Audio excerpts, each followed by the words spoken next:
nuko je abantu ndabatahura rega umuntu harya umuntu mumenya agaciro kiwe yagiye iyo mukiri kumwe ntumubona nyina agaciro kiwe uti rero ku bwawe hajya Fizo azobona agaciro ka Kiriku ubu yamaze kuvayo nina achasa canke naho Madesa asanzwe afise akantu yasigaje hejuru akana ko ngo nagakini kamunyerekanye kamwe na nine no preme no stress nishashike Madesa ni vyisi Imana ikora ni leta mvye ni leta nkotsi ni gukora nta kwicara naka kantu gasigurika koko mu uko nyene no preme no stress no santima bibaye ngombwa nyene je ntamenye ni rekana umutima mwiza ko je ntanabi naje gukora ngaha kwisi nukuri ku Imana ntaco fise ntaco nazanye nta nico oya maisha yangu wapi oya cyo mukino ndimo ndawuzi ndiko ndigira kweli mureka kubonana Kiriku ryari Madesa twarumvise hasajya Kiriku ubuzima bubi yaciyemo ariko we nawe vyari bimeze gute ubuzima bwawe dushingira nta kantu gatoya twumvise Madesa hasajya Kiriku kontrerwa guhagarara na Bantu Boy na Chacha Lebe na Tapoche ariko wayakiriye gute kubona amasezerano ya Bantu Boy hamwe najya hasajya Kiriku yahagaze wayita je namushaka ko Big Fizo konje turabana n'umunsi numwe kweli ariko yaza gukumva asa kunyumva kimwe gusa Imana muheza akiri muhe amagara n'ubwenge n'ubwitonzi kandi mufashe uko ngaha kwisi tuko turigira mufashe mu byo uko kubera je ndakunda abantu kiri mu mitima yabo ntashonze niko je nimereye je nakubwiza ukuri kimwe gusa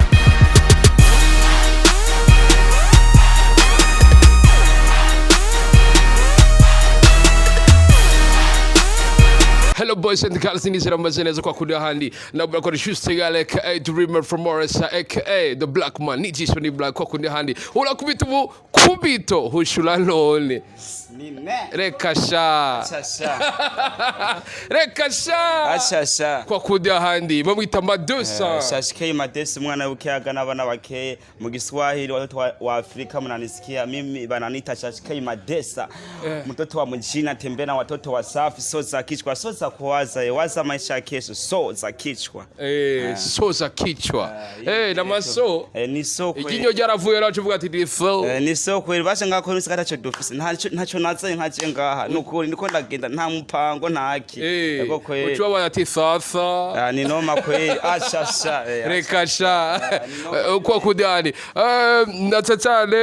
umwe mu bana wamwita ngo umushimo ngo ihasajya Kiriku akili urameze fresh yego kweli ndashimira Imana kweli yego ngo umusaza ngo kawaida ngo ishusho ni yindi nyene ngo kibada kwa kudinya ntiduhindura kawaida kweli desa kwa desa desa kwa desa acha ubuzima bumeze gute kama Madesa ubuzima buragoye ni gukora uko n'Imana irakunda abantu bakora kandi irakunda kubahezagira kweli je kuko nta vyisi nishimira kimwe gusa simbura mahera na make yamfasha simfire mu bana shashasha rekasha ngo kweli no masani kwa kudali ntufire mu bana simfire mu bana Madesa ihasajya Kiriku kontrerwa guhagarara na Bantu Boy na Chacha Lebe na Tapoche ariko wayakiriye gute kubona amasezerano ya Bantu Boy hamwe najya hasajya Kiriku yahagaze naje kweli uko navyakiriye nabonye vyashitse kubera cyo sinari nzi umukino barimo bo ivyo batanguye imvana imvano yabo kimwe gusa nibo babizi uko vyatangwa kuko umuntu mutabara ntushobora kumumenya haryo uzobona abantu benshi mu barabara berekana imitima myiza nacewe tuvuga abandi kandi babi nango tura yuko barusha umva naje nashobora kwerekana ngo ufise umutima mwiza kumgasanga mbahomo ni yanzigo niki ijarumbi ibintu by'ibiki niki nuko je abantu ndabatahura rega umuntu harya umuntu mumenya agaciro kiwe yagiye iyo mukiri kumwe ntumubona nyina agaciro kiwe uti rero ku bwawe hajya Fizo azobona agaciro ka Kiriku ubu yamaze kuvayo ibaho oya kimesi kuvuga uko je nari sinzi ico bapfuye ntavyo nzi n'uguru je sinzi kwinjira mu buzima bw'undi muntu ibitandaba ndikawukira achasha rekasha ego kwe je nakubwiza kuri grafrere ego kweli ego birashitse uravyumvise ko bihagaze we ku bwawe nikiye kintu waciye ubona mu ishusho y'ihasajya Kiriku akili ishusho ikintu nomuhanura canke yokora muri ivyo yokoresha ubwenge nyene nkuko yagwanye komba mwisho hari hageze yuko atsinda mugo ntiyonanirwa nyene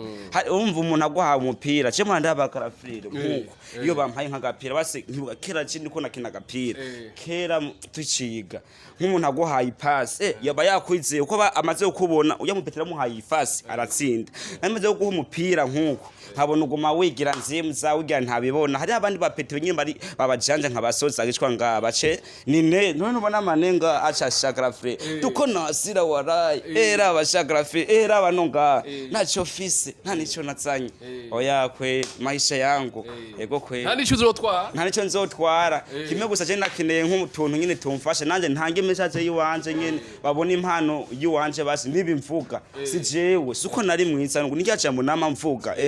munga nandipatia Saudi ni wachane nani mbwira inkuru mu bantu uko je n'umuntu ari maso intari hume numa mwishamba shashike danger soza kishwa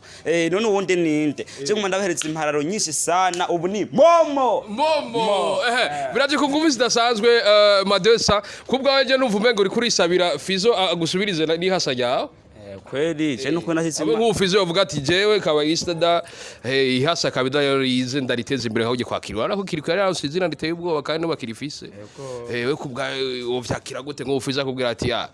Madesa we kweli achasha ukuyapasha reka sha kugenda hari atwigumanira ego kweli ivyo bari vyisa uko bana no bumfuye ubwo batwenga ndirenganira bakitwengera kuko bambona harya umuntu utarabona harya umuntu atarakora umugambi umubone ntumuha agaciro kuko abantu benshi bemera abonye nka Tom harya umuntu ataribonera ntiyemera je ndabaza bisi ntibemera mugo je nanje ampaye umwanya n'ukuri nkakina naje sinogwa kapa kweli no kintu ivyiwanje uko twese ngaturi kwitere ngakwisi uribaza yuko ugiye nko muri Bantu Boy kirikato bibona nabi aya kimwe gusa ntiyibona nayo ko nawe nyine arazi nyine ivyo yaciye mwere bwo umuntu n'undi ngaha kwisi umuntu n'undi ngaha ni gufashanya naje nkubo nabampa indaro nkubo nafise n'umumere yanyihereye indaro ngaha yitwa Mama Ngombe Mama Rasi Vegas Mama Ravasha aho yapana Ravasha muri rimvi oya yitwa Ngombe abahuye hepfo kuri brigade n'ubu niho nibera rampa umwana ati pete ugenda wihige nimbarikira kukironka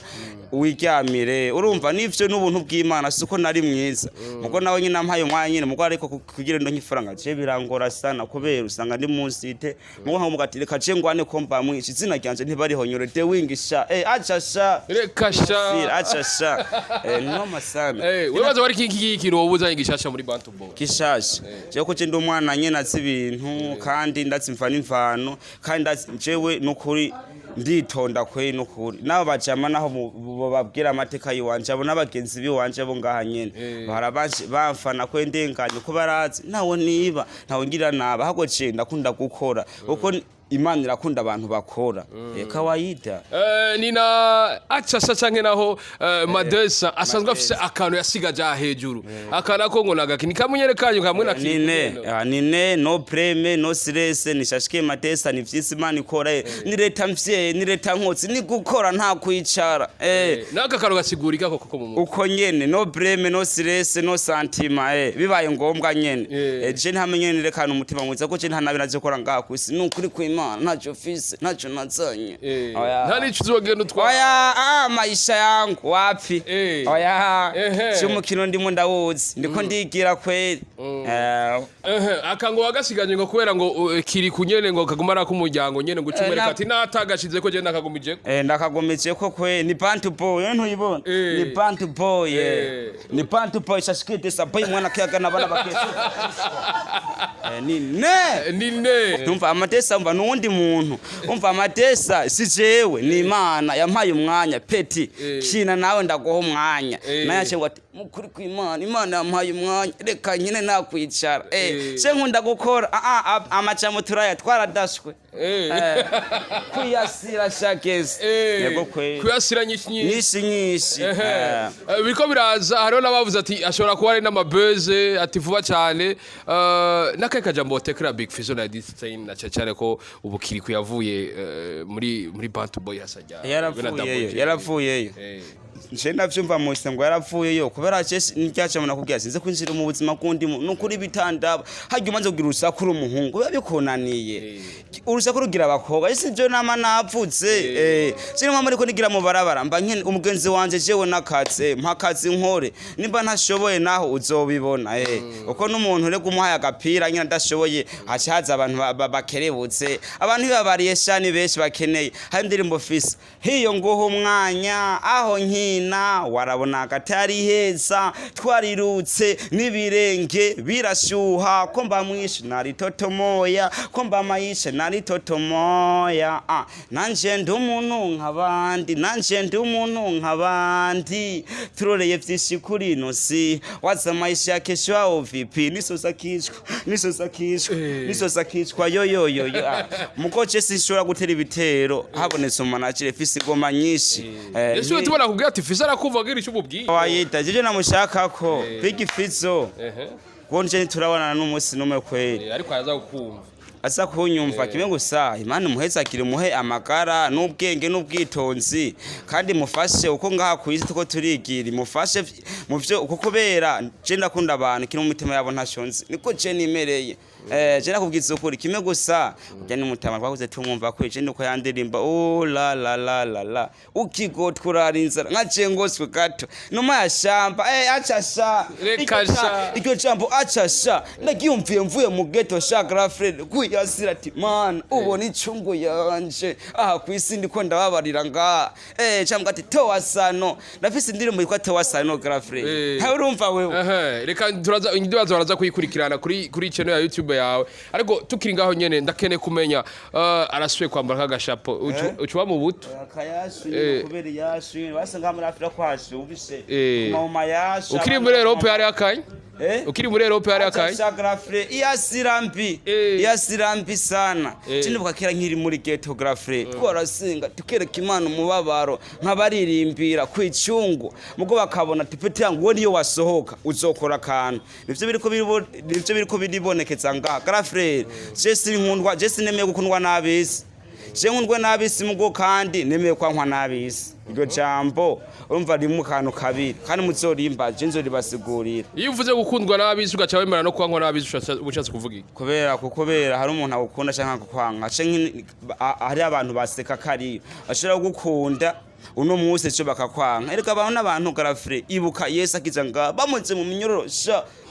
amushira mu minyororo mukweka baramuyungurura bisi baramutora amushira mu migozi mweteke umwana w'umuntu wo kwanuka atsina je no mpamvu garafre nishimira ivyisi nkeneye yuko bashi Imana ifasha nkerekana impano yiwanje bashi nkerekana amateka ibiko biragoreka nga kuri inosi jewe nta kindi nosa abantu kushaka mu manager hama umwanya ibi nivugiye n'abantu baravyumva ubunyene amatwi arashinje n'amaso kubera jewe kubera cyashikiye Madesi umwana kiyaga n'abana bake ni kawaida je niko nimereye kenzi